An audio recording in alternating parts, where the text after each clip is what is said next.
Bonjour tout le monde, dans ma vidéo précédente, je vous expliquais comment économiser l'argent d'une letter punch board puisque vous avez, en tant que scrappeuse, certainement tout le matériel pour faire aussi bien, voire mieux, et j'entendais par là en utilisant des dies alphabet, et je me suis dit que j'allais vous donner encore d'autres façons d'utiliser ces fameux dies alphabet, donc restez bien avec moi jusqu'à la fin, j'espère que cette vidéo va vous donner beaucoup d'idées. Je vais commencer déjà dans un premier temps par effectuer un tamponnage puisque ça va être un petit peu ce autour de quoi va tourner cette carte, mais pas que. Mais il faut quand même commencer par cette étape. Alors j'ai sorti ce joli set de tampons de la marque Simon Systems et je vais utiliser le tampon que je vous ai montré.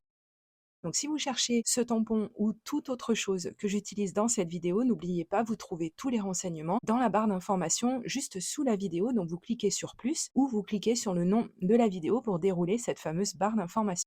Je vais effectuer mon tamponnage avec de l'encre Memento, même si j'aurais pu utiliser n'importe quelle autre encre noire, puisque je vais utiliser des crayons de couleur. Et ça va me permettre de faire ce que je n'ai pas fait depuis un petit peu de temps, c'est-à-dire une colorisation avec les crayons de couleur.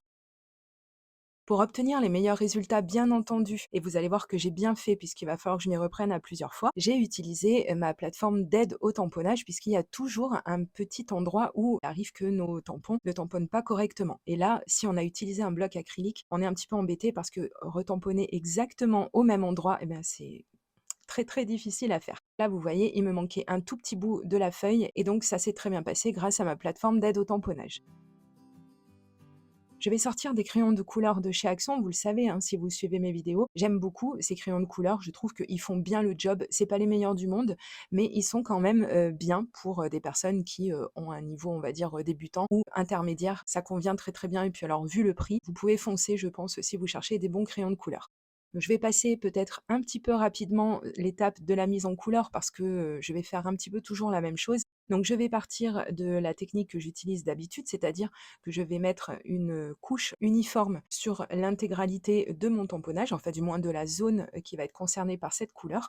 Donc c'est-à-dire que je ne vais pas trop appuyer pour pouvoir garder quand même une certaine mesure et venir rajouter de la couleur par la suite parce que c'est toujours beaucoup plus simple d'en rajouter que d'en enlever.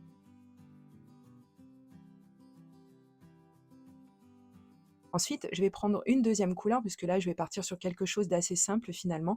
Donc je vais utiliser seulement 2 couleurs et une fois que mon appareil voudra bien faire le focus au bon endroit, vous verrez que j'ai mis la couleur la plus foncée au centre de la fleur. Voilà. Après, on peut la mettre un petit peu où on veut. J'aime bien la mettre à cet endroit-là. Et ensuite, je repasse avec la teinte que j'ai utilisée en tout premier. Et là, je vais appuyer un petit peu plus fort de façon à venir fondre les 2 couleurs ensemble. Et quand on a des crayons de couleur qui sont un petit peu gras, eh bien, c'est bien plus simple à réaliser. Bon, après, si vous préférez les textures sèches, voilà, c'est à l'appréciation de chacun. Mais personnellement, je préfère quand c'est un petit peu gras.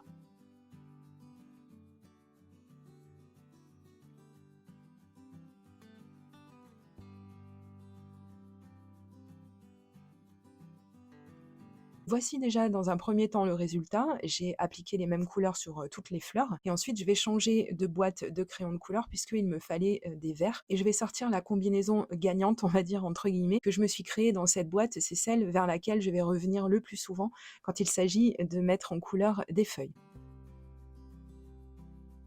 Je passe encore une fois la couleur la plus claire, la teinte la plus claire sur l'intégralité de la zone concernée et ensuite je viens rajouter d'autres couleurs. Donc je mets la deuxième et cette fois-ci, je vais même partir sur 3 couleurs, bien que les zones ne soient pas très, très étendues. Mais je trouve quand même que cette combinaison de 3 va très, très bien ensemble et c'est là qu'on obtient les meilleurs résultats. Donc j'ai posé la couleur intermédiaire pour créer des ombres et puis j'ai appuyé à certains endroits avec la troisième couleur, donc la teinte la plus foncée. Et puis après, j'ai un petit peu flouté le tout en utilisant de nouveau la teinte intermédiaire et je suis repassée partout avec la teinte la plus claire.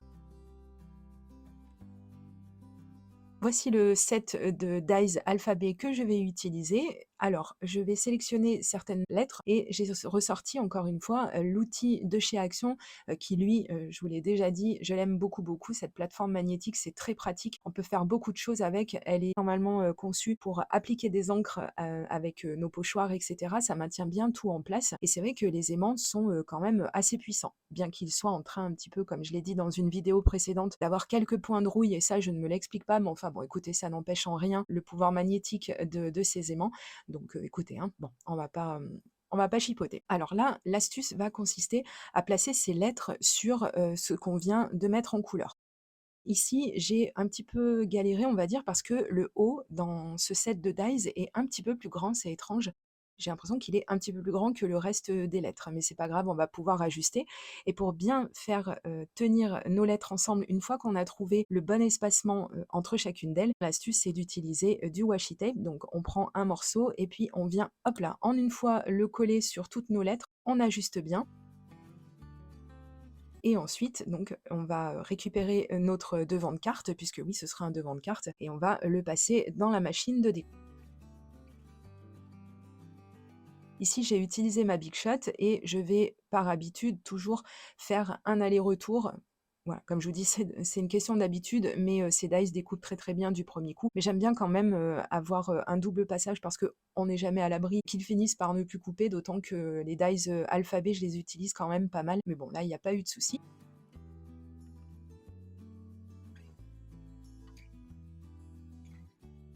Donc ensuite, on enlève le washi tape tout doucement, quand même éviter de faire des dégâts.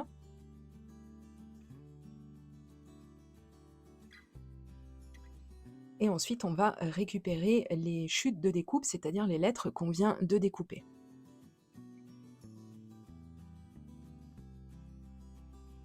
Cette technique, elle donne vraiment des résultats très très beaux, c'est discret et en même temps, je trouve ça vraiment très chic comme rendu. Alors, je suis aidée de mon outil 3 en 1 de chez Craftelier, comme d'habitude, quand, il y a besoin de sortir, les découpes ou les petites choses qui restent à l'intérieur de nos dies. Donc ça, c'est vraiment très, très pratique et c'est vraiment un des outils, dont je ne pourrais plus me passer actuellement.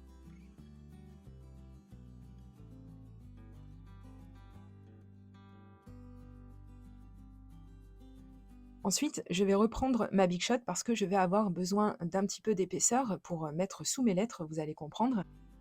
J'ai pris une chute de papier blanc et je vais repositionner mes lettres, comme je l'ai fait juste avant. Mais cette fois-ci, j'ai pas besoin de m'embêter à ce qu'elles soient vraiment bien alignées, sauf si on souhaite garder ce qui peut servir de pochoir éventuellement. Mais bon, là, c'était pas le cas, donc j'ai placé mes lettres, un petit peu à l'arrache et donc j'ai fait 2 passages, même 3 d'ailleurs. Voilà, j'en ai fait 2 à la caméra, mais j'en aurais refait un pour avoir encore un petit peu plus de relief par la suite. Ensuite, on va mettre toutes nos lettres ensemble. On va laisser de côté, dans un premier temps, celles qui ont été découpées en premier. Et on va prendre les 2 ou 3 autres, qu'on vient de découper en tout dernier. Ce qui va nous rester à faire, c'est de venir les faire se superposer. Pour que ça nous donne donc quelque chose d'un petit peu épais. Vous allez voir, c'est exactement ce qu'on appelle un chipboard. Voilà, normalement, c'est fait en carton. Vous pouvez très bien d'ailleurs utiliser de la cartonnette de récup. Ici, comme j'aurai un fond qui sera vraiment très très blanc et je voulais vraiment que le focus soit fait sur le tamponnage et sur la découpe des dies, je suis restée sur une épaisseur qui soit blanche. Vous pouvez aussi, pour cette technique, utiliser, de la mousse, mais bon, j'ai pas trouvé utile de le faire, puisque comme ça me permet une fois de plus de passer des chutes de papier blanc.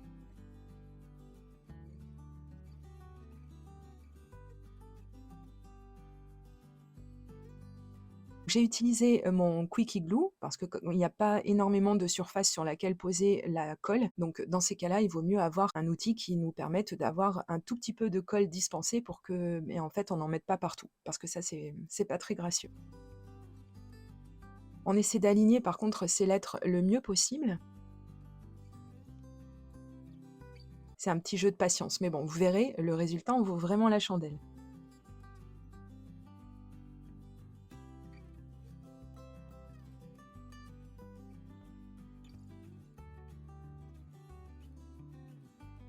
Donc voilà l'épaisseur que ça va donner et une fois donc on a collé toutes nos épaisseurs ensemble, il ne nous reste plus qu'à venir coller la toute première.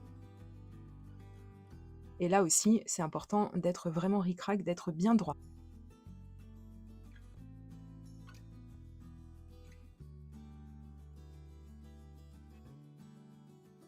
Pendant que je suis en train de faire ça, j'aimerais bien que vous me disiez dans les commentaires si vous avez effectivement vu la vidéo précédente et si vous êtes bien abonné à ma chaîne et que vous recevez bien les notifications chaque fois qu'une nouvelle vidéo sort. Je suis très curieuse de savoir tout ça. Et j'aimerais bien savoir aussi si vous connaissiez cette technique.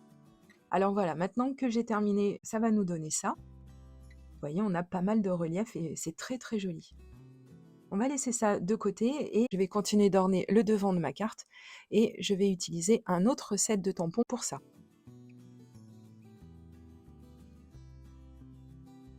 Donc je vais utiliser celui-ci de la marque Florilège Design et je vais utiliser ce tout petit tampon tout en bas et je vais en utiliser qu'une seule partie d'ailleurs. Comme ça, je vais pouvoir vous montrer en fait comment on va pouvoir tamponner partiellement.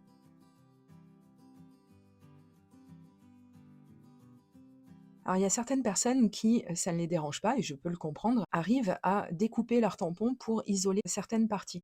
Mais personnellement, j'aime pas faire ça. Je préfère utiliser au final du masking tape tout simplement ou de l'adhésif de masquage ou peu importe. Vous pouvez utiliser un petit peu tout ce qui va vous tomber sous la main dans la mesure où ça va vous aider à cacher certaines parties de votre tampon.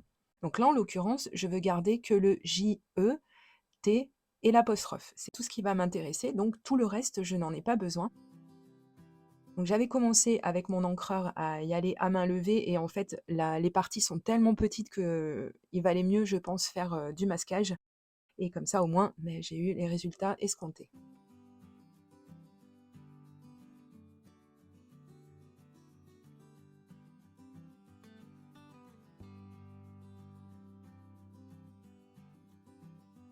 Voilà, donc c'est très discret et c'est exactement ce que je voulais.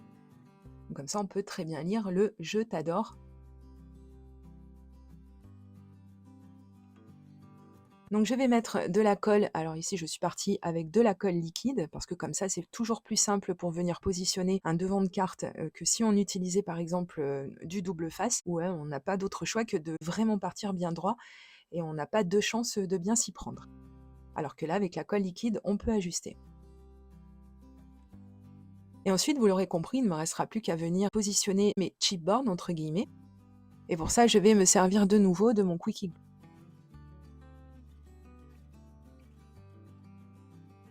Alors c'est bien plus simple, je m'en suis rendu compte pendant que je galérais un petit peu. C'est quand même bien plus simple en fait de mettre la colle directement sur le support, voilà, plutôt que de venir la mettre sur les petites découpes.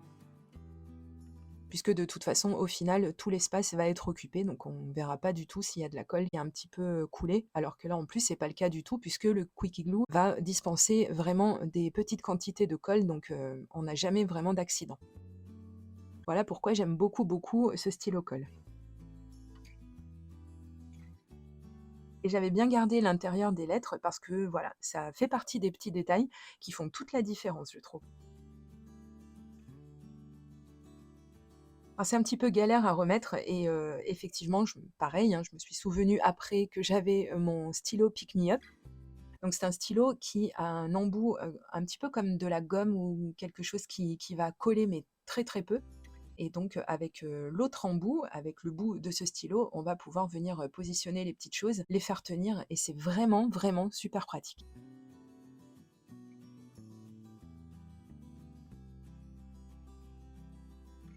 Donc vous voyez, quand on a mis les intérieurs des lettres tout de suite, voilà, eh bien, on peut voir que la carte est terminée et que vraiment ça fait très, très soigné et ça donne un rendu très, très chic.